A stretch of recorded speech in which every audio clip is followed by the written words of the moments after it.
ഇടയ്ക്കിടയ്ക്ക് മഴയും പിന്നെ ഒരു വെയിലൊക്കെ ആയത് കാരണം പണികളൊന്നും കംപ്ലീറ്റ് ആവുന്നില്ല. അപ്പോൾ പോർച്ചിൽ നിറയെ പ്ലാന്റ്സ് വെച്ചിട്ടുണ്ട്. അപ്പോൾ അതിൽ നിറയെ അഴുക്കാണ്. എന്ത് തന്നെയായാലും ചെടികൾ നനയ്ക്കുമ്പോൾ അതിലുള്ള മണ്ണൊക്കെ ഒലിച്ച് അങ്ങോട്ട് ഇറങ്ങും. അപ്പം പോർച്ച് ഒഴിഞ്ഞ സമയം നോക്കി അതൊന്ന് ക്ലീൻ ചെയ്യാൻ ഇറങ്ങിയതാണ്. അവിടെയൊക്കെ ഒന്ന് അടിച്ച് വാരി ഒന്ന് കഴുകി വൃത്തിയാക്കി. നിറയെ ചെളിയാണ് വെള്ളമടിച്ച് കഴുകിയപ്പം. പിന്നെ ഈ ഹാങ്ങിങ് പ്ലാന്റ്സൊക്കെ മഴയത്ത് കാണാൻ നല്ല ഭംഗിയാണ്, നല്ല ഗ്രീനായിട്ട് കിടക്കും. അപ്പോൾ ആ മഴയ്ക്ക് മുമ്പേ ഞാനതെടുത്ത് പല സ്ഥലത്തും മാറ്റി വെച്ചതാണ്. ഡയറക്റ്റായിട്ട് മഴ കിട്ടി കേടുവന്ന് ചീഞ്ഞു പോകാൻ സാധ്യതയുണ്ട്. കയ്യിൽ നിന്ന് പോയാൽ പിന്നെ അതിൻ്റെ വെറൈറ്റി കിട്ടാൻ പ്രയാസമാണ്. അപ്പോൾ അതൊക്കെ വീണ്ടും ഒന്നെടുത്ത് അവിടെ നിന്നൊക്കെ എടുത്തൊന്ന് ഹാങ് ചെയ്യാൻ വെച്ചു.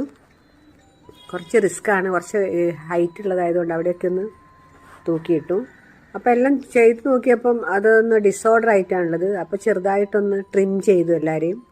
ടേർട്ടിൽ വൈനൊക്കെ ട്രിം ചെയ്തിട്ടാൽ കാണാൻ നല്ല ഭംഗിയാണ്, നല്ല ഗ്രീനായിട്ട്. അധികം വെയിലത്ത് പറ്റില്ല, ഷെയ്ഡ്സിലാണ് നല്ലത്. കുറച്ച് വെള്ളം കിട്ടുന്ന ഭാഗം ഉണ്ടെങ്കിൽ അവിടെ തൂക്കിയിട്ടാൽ നല്ല ഭംഗി ഉണ്ടാവും. അപ്പം ഇടയ്ക്കിടയ്ക്ക് വെയിലായത് കാരണം നല്ല ബട്ടർഫ്ലൈസൊക്കെ ഇങ്ങനെ പറക്കുന്നുണ്ട്. അപ്പോൾ അതൊക്കെ കഴിഞ്ഞപ്പോൾ ഞാൻ മെല്ലെ പണി തീർത്തി കയറി.